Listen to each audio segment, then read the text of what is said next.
Cries of gulls, salty wind permeated with the smoke of bonfires. On the coast of the North Atlantic, where even in summer the breath of ice does not leave the air, men in furs cut meat with long knives. 9 months without fresh catch, without hunting, without a chance to find living meat, and yet they survive. How? Why did a piece of meat hung under the roof of their homes not rot even by spring? And what did these warriors know about food preservation that most of us don't know today? The answer is hidden in their smoky homes and in one simple yet ingenious word. Archaeologists found beneath Viking settlements in Iceland and on the coast of Norway traces of smoked bones, traces from centuries when meat was stored not in cold, but in smoke. These findings confirm that the Vikings possessed a method that allowed them to preserve meat for up to 9 months and without any glaciers or caves. Historians write that this technology was so perfect that the meat remained edible even after long sea voyages. They called such provisions by the word hangikjöt, literally hung meat. This term became a symbol of their culinary survival. Essentially, this was meat dried and permeated with smoke to such an extent that time ceased to have power over it. Imagine, no, feel, the smell of pine smoke penetrating the flesh, drops of fat sizzling on hot stones. This was not just food, it was armor against winter. Each piece hung under the roof of a longhouse where the hearth never went out. Inside it was dark, damp, and smoky. But it was precisely in this suffocating air that hope for spring was born. To achieve such a result, an understanding of the nature of fire and wind was needed. A Viking's home was structured like a respiratory organ. Smoke rose to the roof and enveloped the meat, giving bacteria no chance. Thus, the effect of a natural smokehouse was created. Essentially, their entire home transformed into a refrigerator made of smoke. But this was only the first layer of their secret. After all, Vikings didn't just dry meat. They subjugated the elements. They knew that too strong a heat would kill the taste, and too weak a heat would not protect. Therefore, they chose wood with a special aroma, most often birch or juniper. Juniper, by the way, acted as a natural antiseptic. Its resins not only imparted a bittersweet taste to the meat, but also killed bacteria. This method was not just a way to preserve food, it was a ritual. Meat hung alongside weapons, dried over the same smoke that warmed their children. In these plumes of smoke, life and death, warmth and cold, strength and survival merged. But how did they determine when the meat was ready? Surprisingly, they relied not on time, but on sound and smell. The elders would say, when the meat stops dripping and starts to sing, that's what they called the moment when the smoke completely permeated the fibers.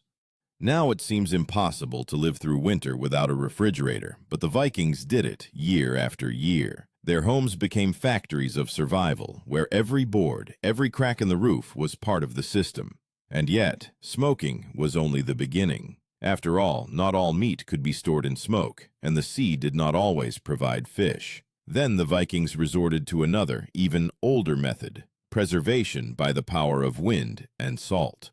And it was there, on the border between land and sea, that they invented what later became a symbol of northern taste and martial resilience. On the gray shore of the North Sea, the wind lashed as if it wanted to tear off skin. A Viking stood knee-deep in icy water and threw pieces of meat, generously covered with salt, into the sea, not for sacrifice to the gods, but for life.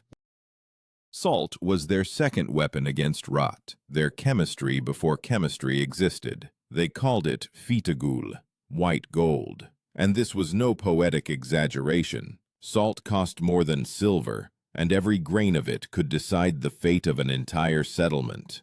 Historians write that in northern villages, salt was extracted by evaporating seawater in clay vessels. This process was long and required considerable effort, several days by the fire to obtain just a handful of white crystals.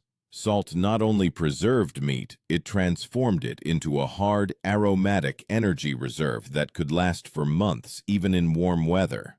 Archaeological finds in York and Trøndelag show traces of large salt pits and charred cauldrons. evidence that the Norsemen not only knew how to work with salt, but did so on an industrial scale.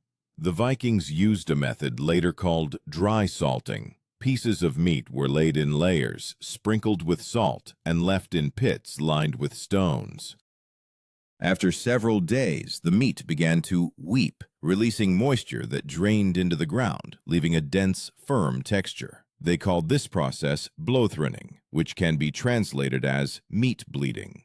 And if smoking provided smoke and aroma, salt provided eternity. The sensory image here is almost painful. The heavy smell of salt, wet skin frozen in the cold, fingers burned by brine. Salt corroded not only the meat but also their hands, but it was the smell of certainty, the smell of power over death. When the sea was locked in ice in winter, when livestock had long been slaughtered, it was these salted layers that became salvation. The term without which this stage cannot be understood is lactobacilli. Today we know that with proper salting, it was these beneficial microorganisms that began to act in the meat, displacing dangerous ones. But for the Vikings, this was magic. They saw that meat, having lain in salt, did not spoil, and believed that salt sucked out evil. In their mythology, salt was often associated with purity. It's no wonder it was sprinkled on sacrifice sites to appease the gods. However, salt was a rarity, and then the wind came into play. On coastal cliffs where fishermen spread their nets, rows of meat could be seen hanging on wooden poles. The wind dried it, transforming it into what would later be called cured meat. In the north, this method was called skerpikjöt, literally sharp meat.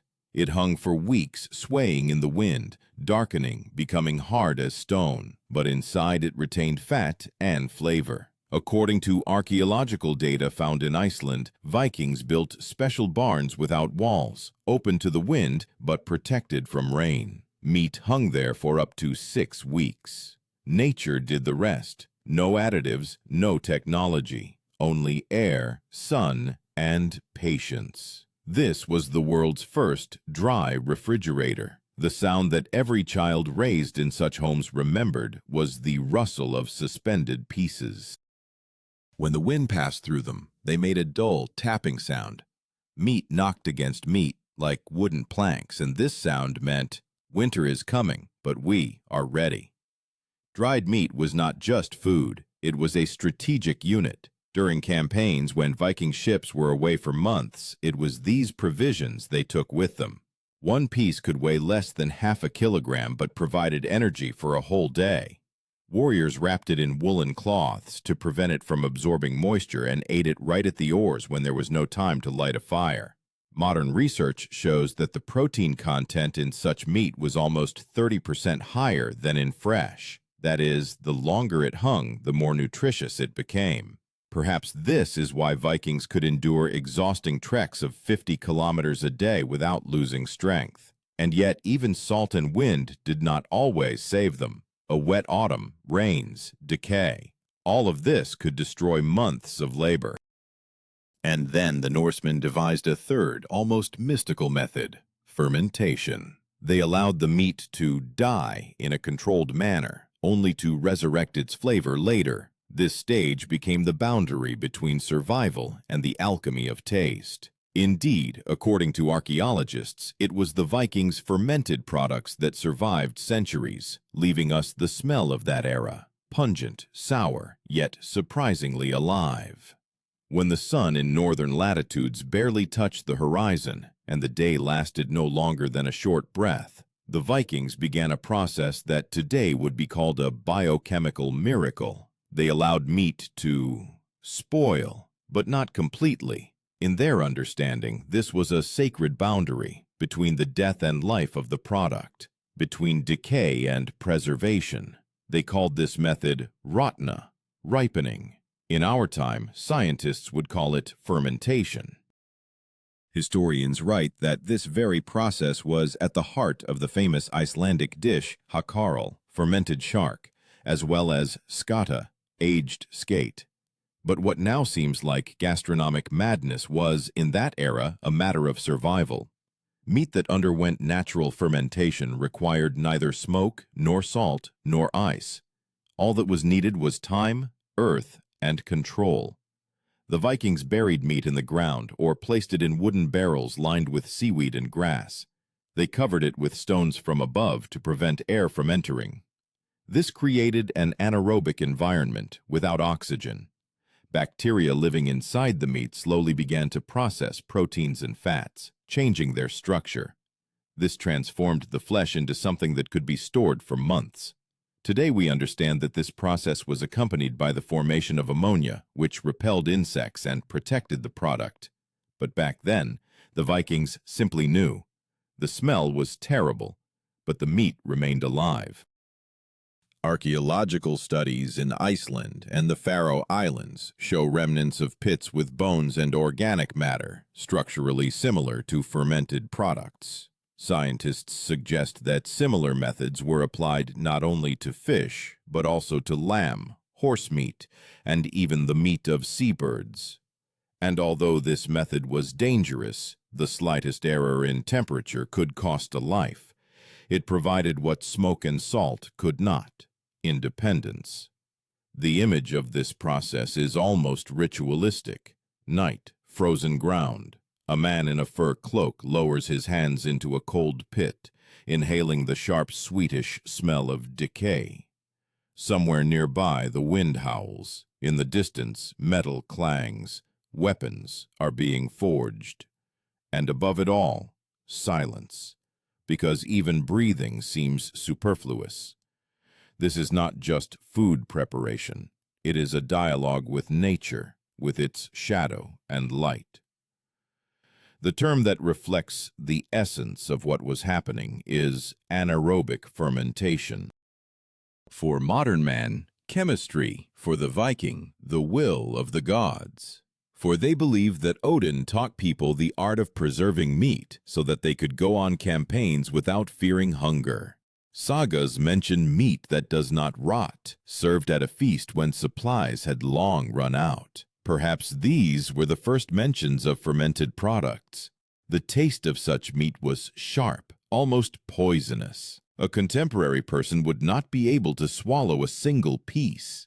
But for a Viking, it was the taste of victory over time. Each portion meant that the tribe would endure winter. Fermentation was a dangerous art. If the meat soured too much, poison appeared. Therefore, knowledge was passed down through generations, from father to son, from mother to daughter. Each family had its own recipe, its own ratio of herbs, salt, and air. In the smells of fermentation, fear and hope mingled.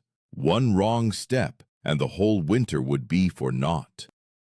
But if done correctly, the meat could be stored until spring, and sometimes longer. Archaeologists found remains of burial pits where Vikings placed pieces of fermented meat as offerings to the dead. This was a symbol of strength and abundance, food that conquers death. The sensory perception of this food was almost mythological. It was written that the air around such pits was so pungent that it could be cut with a knife. But it was this smell that became a symbol of survival.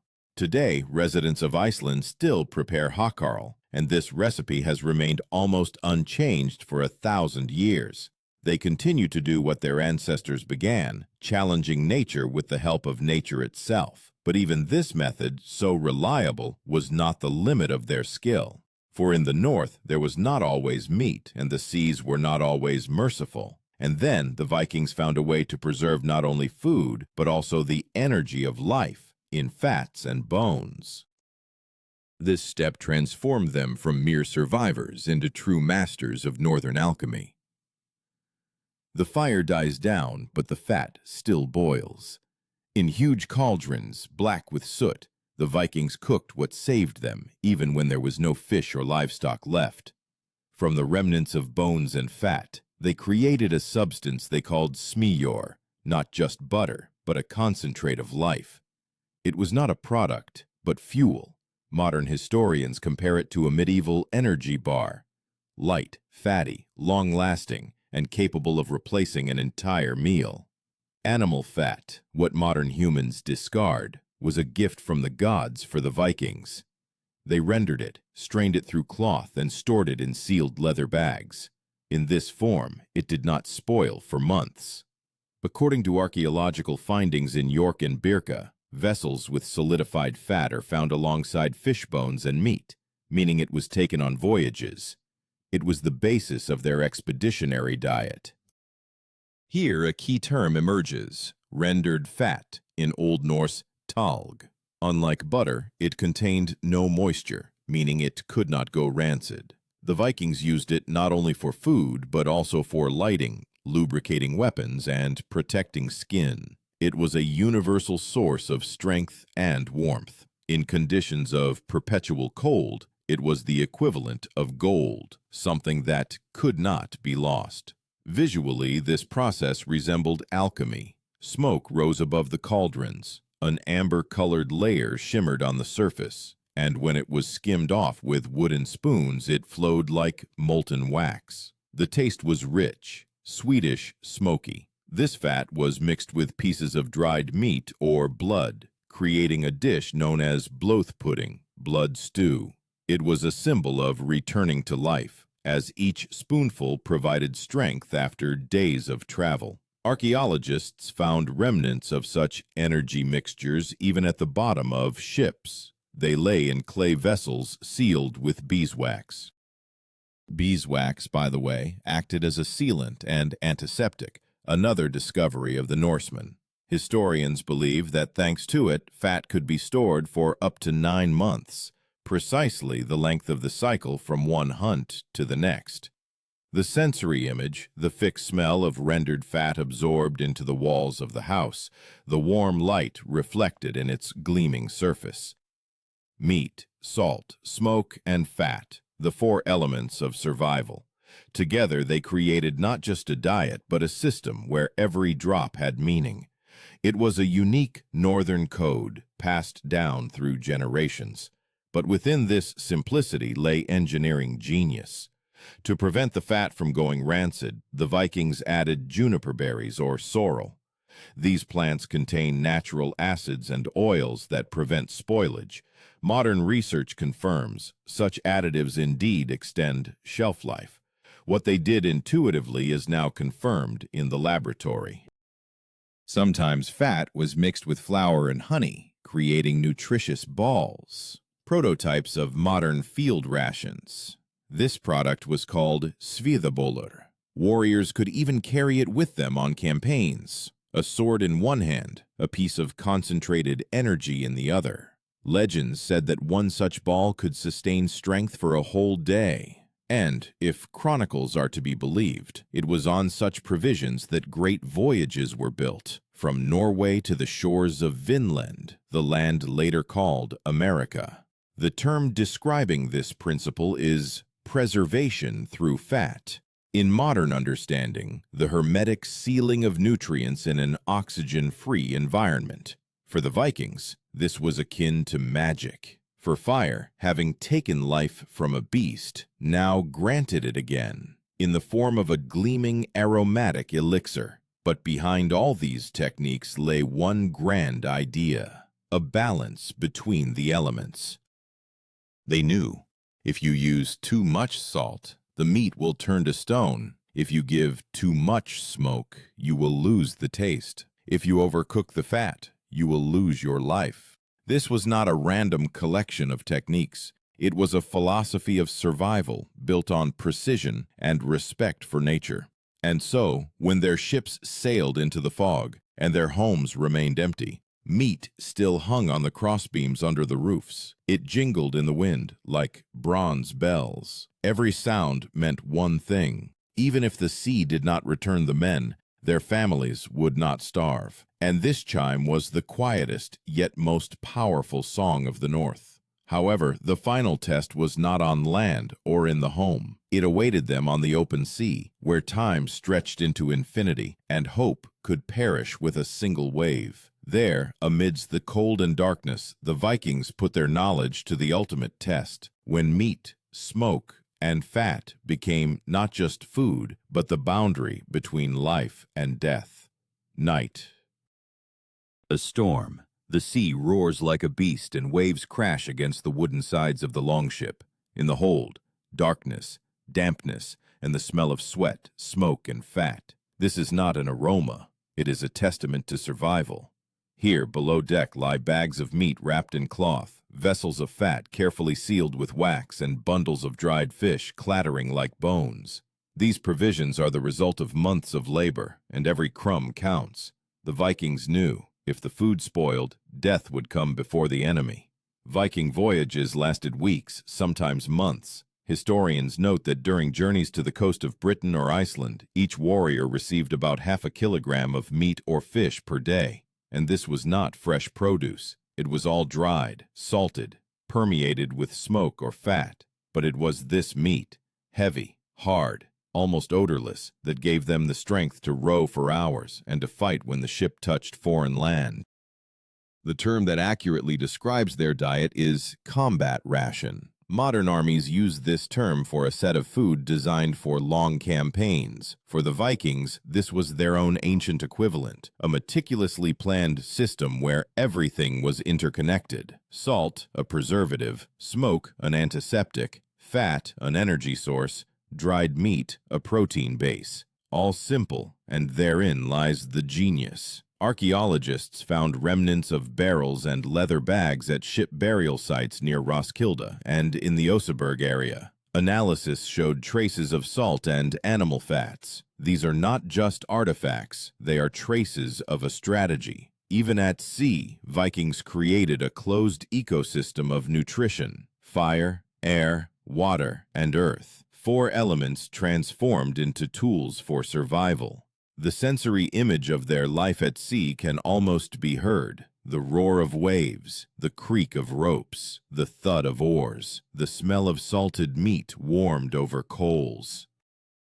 They ate right on deck, biting into hard, stone-like slices, washing them down with seawater or mead. Each piece was a memory of home, of the smoky ceiling and children waiting for spring. Food was not just physical sustenance. It connected them to the land, to the past, to their gods. According to various sources on long voyages, Vikings made a special mixture of crushed meat, fat, and berries. It was something between a paste and bread. They called it rakadir, beast's flesh. It could be eaten cold and provided strength even in a storm. This was food made at home by wives and eaten in war by husbands. A preserved tradition states that such a mixture was placed in ritual vessels when sending deceased warriors to Valhalla. Even in death, a Viking did not conceive of himself without food prepared by his own people. These provisions were their armor against time. When a storm dragged ships into icy waters, meat and fat became the last reminder of life. Frost did not frighten the Vikings. Emptiness did. But they found a way to turn the cold itself into an ally. On board, they hung meat directly on the rigging, and the wind dried it even more strongly. Thus, the ship became an extension of their home, a moving smokehouse. Archaeological reconstructions show that the temperature below deck remained low enough for food not to spoil. This proves that their ships were designed not only for battle, but also for long-term storage of provisions. Every crack, every board worked for survival, and yet even such measures did not always save them. There were years when meat spoiled, when fat turned bitter, and salt was washed away by storms. Then, desperate measures had to be taken: eating leather straps, ground bones, ashes from bonfires mixed with water. Historians do not hide it. These were cruel times. But it was in these moments that the legend of an unyielding people was born. The sensory finale of this scene is simple.